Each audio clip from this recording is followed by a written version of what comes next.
नमस्कार दोस्तों। साल 1983 में एक ऐसी घटना घटित होती है जो पूरे विश्व को अचंभित कर देती है। साल 1983 में अरब सागर की गहराइयों में एक ऐसे नगर के होने का प्रमाण मिलता है जो कि कई हजारों लाखों वर्ष पूर्व पानी में डूब चुका था। ये नगर अपने आप में ही बहुत ज़्यादा अद्भुत, अविश्वसनीय और अकल्पनीय था। ये नगर एक पूरा का पूरा सुनियोजित शहर था। ये नगर इतना ज़्यादा सुनियोजित था कि इसकी इमारतें वर्तमान समय के दिल्ली, मुंबई, चेन्नई तथा कलकत्ता जैसे महानगरों की भवन निर्माण कला को भी चुनौती दे सकते हैं, या फिर ये कहें कि उससे भी कई ज़्यादा गुना बेहतर था। जब साल 1983 में अरब सागर की गहराइयों में इस नगर के होने के प्रमाण मिले और इसके ऊपर खोज की गई तो ये पता चला कि यह नगर महाभारत के काल का है।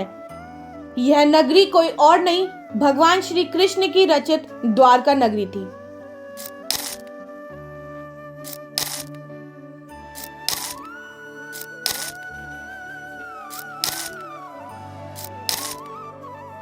द्वारका अर्थात भगवान श्री कृष्ण की नगरी, एक ऐसी नगरी जिसके बारे में सनातन धर्म में यह मान्यता है कि कई लाखों हजारों वर्ष पूर्व स्वयं भगवान श्री कृष्ण ने यह नगरी स्थापित की थी और यहाँ पर अपनी सत्ता कायम की थी।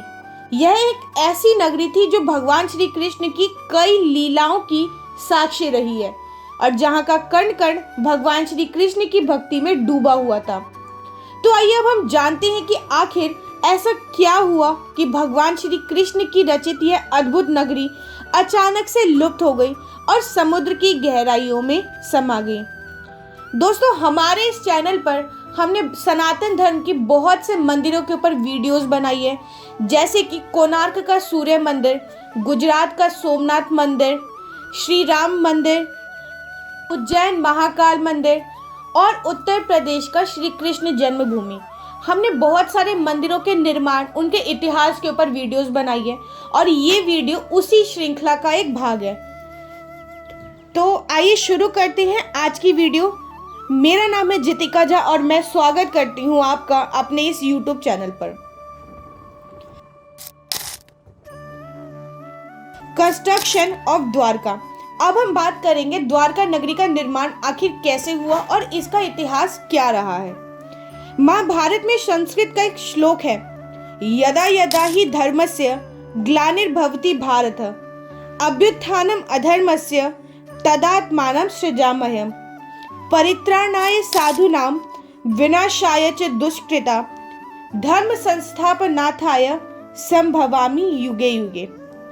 जिसमें भगवान श्री कृष्ण कहते हैं, जब जब इस पृथ्वी पर धर्म की ग्लानि, इट मीन्स इंसल्ट होगी और अधर्म का अति होगी, तब तब अधर्म के विनाश को, अधर्म को खत्म करने के लिए और धर्म की स्थापना के लिए मैं इस पृथ्वी पर अवतार लूंगा।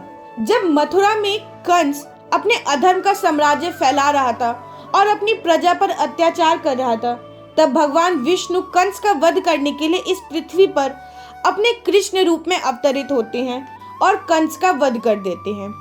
कंस की मृत्यु से क्रोधित उसके ससुर मगध नरेश जरासंध ने मथुरा पर धावा बोल दिया और उस पर लगातार आक्रमण करने लगा।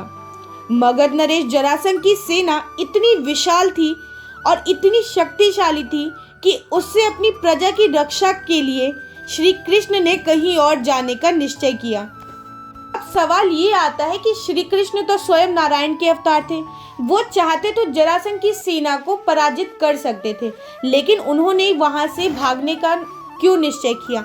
क्यों उन्होंने उस रण को छोड़ने का निश्चय किया? तो कारण ये था कि महाभारत के युद्ध में इतने बड़े स्तर पर, इतने बड़े लेवल पर नरसंहार हुआ था। उसके बाद श्री कृष्ण नहीं चाहते थे कि एक और युद्ध हो और दोबारा से जनहानि हो, इसलिए श्री कृष्ण ने उस स्थान को छोड़कर कहीं और जाने का निश्चय किया। भगवान श्री कृष्ण ने समुद्र के ऊपर एक नई नगरी का निर्माण का आदेश दिया और भगवान विश्वकर्मा की सहायता से उन्होंने एक विशाल नगरी द्वारका का निर्माण किया। अब की बार यह नगरी चारों दिशाओं से अपने शत्रुओं के आक्रमण से सुरक्षित थी। अब हम बात करते हैं द्वारका नगरी का डिस्ट्रक्शन इट मीन्स द्वारका नगरी का विनाश। तो इसके पीछे जो सबसे बड़ा कारण था जिसे इसका बेस माना जाता है वो था गांधारी का श्राप।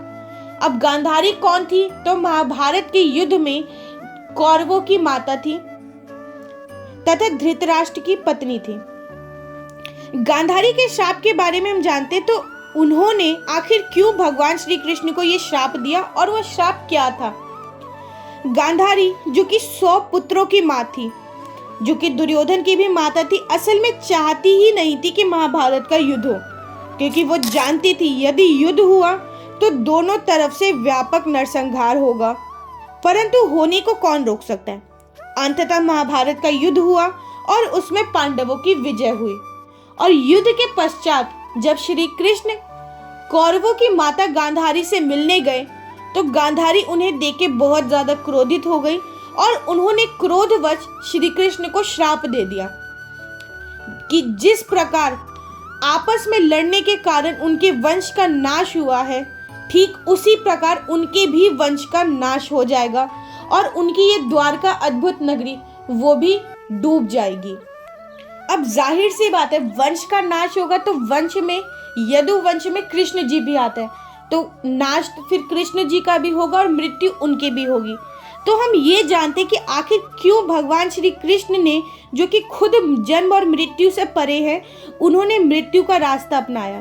किंतु ये विधि का विधान है कि जो कोई इस मृत्यु लोक अर्थात पृथ्वी पर जन्म लेगा उसकी मृत्यु निश्चित है, और हुआ भी ठीक वैसा ही।